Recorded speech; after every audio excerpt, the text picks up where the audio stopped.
What's up guys, welcome back to my channel. Before we start, don't forget to like the video and subscribe for more content. Alright guys, let's get into the first post. A year ago today was the last normal pre-COVID day. What do you remember from Thursday, March 12th 2020 or Friday, March 13th 2020 if that day was actually your last normal day?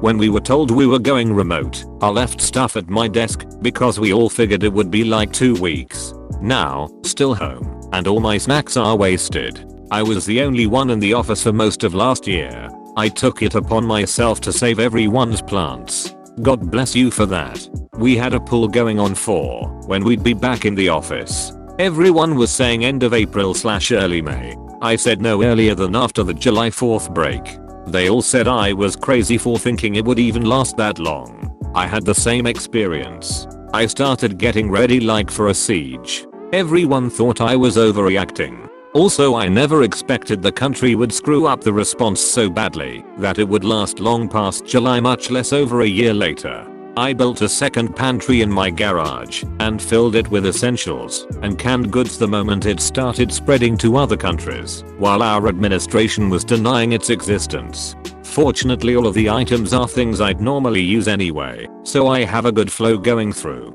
I had 100% expected that Americans would screw this up royally. There is a large portion of the population that refuse to inconvenience themselves in the slightest to help out another person. Americans aren't known for their empathy. I paid close attention to the developments from the start in early January. I did not start to seriously prepare until the second week of March, when it became obvious it was out of control. By then 75% of everything was sold out. I spent the next 2 months trying to catch up, kicking myself the whole time. How we went from giving up chocolate, coffee, and nylons for the war effort 2 or 3 generations ago to this is just f***ing astonishing. Thinking that if we all just stay home for a few weeks we'll wipe out the virus and I'd still be able to have my big wedding in May.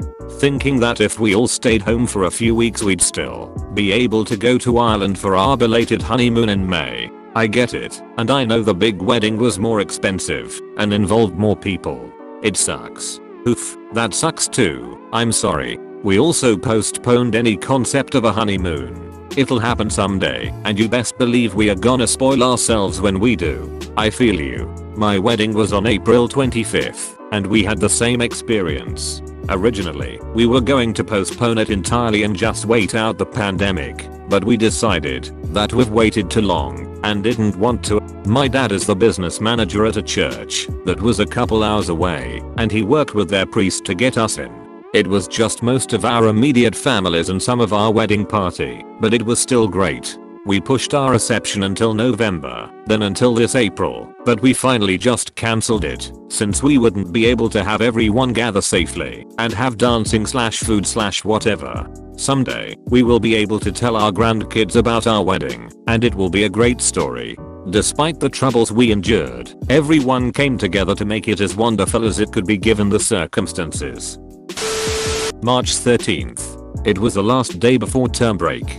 I told my classmates I'll see you after the break. I haven't seen them since, and probably never will again, since I have since graduated and returned to my home country. I presented my research at a student conference. Thank God it wasn't scheduled later. The first case of COVID at the university was announced, and they immediately stopped face-to-face classes. I called my boss at the restaurant where I worked and told him I thought I shouldn't come in for a while. I felt bad for a few hours until all the restaurants in the country were mandated to close early that night. I was thinking the curse of Friday the 13th is real. That's one strong curse. Grocery store shelves being dummy empty. Cold and even buy Lysol for like 2 months.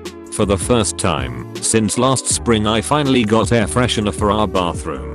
I'm still waiting for a package ordered last March 16th 2020. I don't think I will ever get it or a refund. You couldn't find a box of rice if it would kill you. That first lockdown had a lot of interesting recipes, all of which were gross lol. Fuck quinoa. Quinoa is honestly pretty good, but if you're using it 1:1 as a rice substitute, you're going to have a bad time. I found this out the hard way. You have to learn how to use it properly. Rinse well before cooking, use less water, and adjust time accordingly. It also doesn't work in every rice-based dish, at least not without some major modifications. I totally forgot about the great race for toilet paper and paper towels. Soon as I saw that shit happening in Australia, I knew the same exact thing was gonna happen in the US. I went out that day and bought a pack. It was a good thing too, cause I was on my last roll. Talk about every time you go that's your ass on the line. I mean, in case of emergency, who still reads newspapers? JKN, but the great toilet paper rush of 2020 will be a story told rivaling the rush of the 1849. I was abroad working, supposed to be doing a first aid course that day, the Friday. In th space of an hour, we went from go start packing until lunch. You'll be working this afternoon and leaving on Monday till you have the afternoon off to pack. You're leaving first thing tomorrow. It was kind of chaotic because we had limited space and vehicles, so we were all trying to decide what we could take and what stuff we had to leave without knowing when or if we'd be able to come back for it. I have a very vivid memory because I was in psych hospital at the time here in Ireland. I had my last normal day on February 2nd, was admitted to hospital on February 3rd, and didn't get out until April 19th, and my goodness did I come out to a very different world than the one I left. The big difference in hospital was that they stopped allowing us to have visitors, which many of my fellow patients were quite distressed by, especially the younger ones. Hospital activities scaled right back. By that I mean they had to close the hospital gym and the recreational activities were scaled back so that less people could join in. We went from full activity rooms to empty ones, having to eat in shifts so the canteen could be socially distanced and just one at a time. Being allowed out onto the smoking/vaping balcony. We weren't allowed to sit together in the television room. The facilities staff removed every sofa from the wards and common areas, and anyone who so much as sniffled was confined to their bedroom until a covered test could be administered.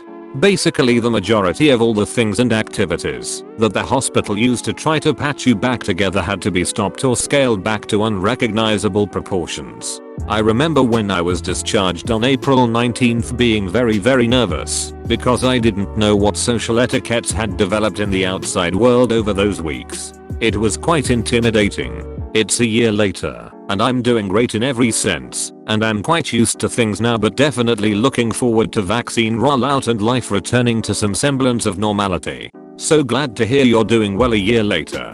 Psych hospitals are challenging enough to be in when there's not a pandemic. Can't even imagine how tough those changes were for you. You are amazing, and I'm so glad and impressed you are doing great. So many of us started the year at baseline and have been struggling to keep our noses above it. You started somewhere below baseline and are now thriving above it. Kudos to you.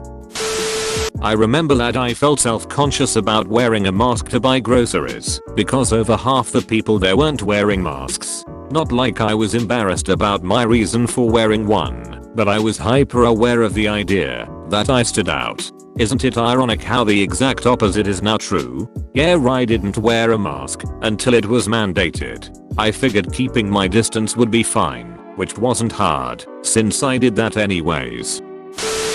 Spent the evening after work in an officemat's house waiting for our president's announcement on quarantine lockdown.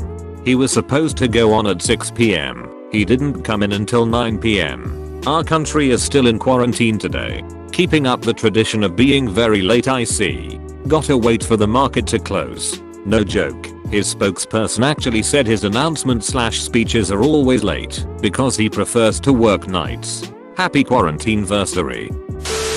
I remember my boss coming into the office while I was packing up my PC to work from home and telling me he thought the whole thing was a load of rubbish and that we'd all be back in the office in a week and that he didn't think it was worth the effort of taking the PCs home. I remember making a non-committal grunt because I knew he was definitely wrong, but just wanted to get out of there without discussion. Currently sat in my home office with a cat on my lap and my fiancé just brought me a coffee. I don't want to go back.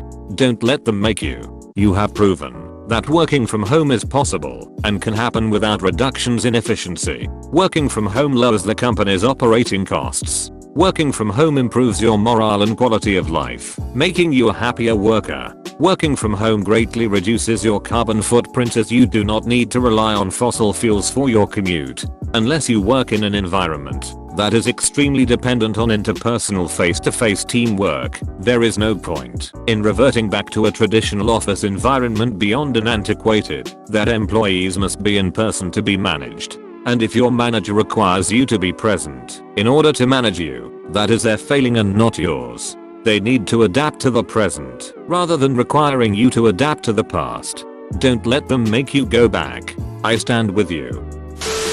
That was when our state cancelled its high school swimming/diving tournament finals. My son was a senior and a diver, seeded at #7. It was a complete shit on all his hard work since the 5th grade. A huge blow, but also a huge learning experience about how life can be. Luckily he was still able to get interest from his college of choice and will be diving for them in a few months. Congratulations to your son on the college. Guess things went swimmingly after all. Friday. I went out eating with a friend I hadn't seen in a long time. BC we both had a lot to do and on _T live very close. We had a great day and made plans to see each other again a few weeks later. BC we didn't want to let so much time pass between meeting. Ha ha ha. Ha ha. Ha. I was supposed to take a holiday to New Orleans the following day. I spent the entire day refreshing the news, hoping I'd get to go. I'm glad I didn't go, but man that was disappointing. I hated the f***ing job I was in at the time and hadn't had a vacation since 2018. I'd booked off the time, so I went skiing instead. When I got back, everyone at the office gave me a hard time for skiing instead of coming to work. I'm so glad I don't work at that terrible place anymore.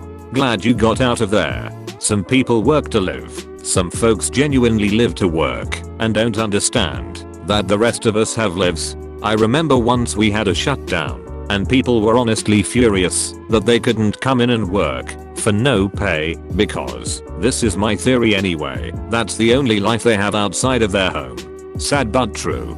Workaholics. I was supposed to go Vegas for my birthday. The borders weren't closed yet, but when they made this announcement I made the decision to do something local instead. Was gonna go to a shooting range, but then the full lockdown was in full effect the week of my birthday. And now that it's been a year, every person on earth has had to experience that same disappointment. Thank you for watching. Don't forget to like, subscribe and turn on post notifications. Hope you enjoyed the video, and I'll catch y'all next time.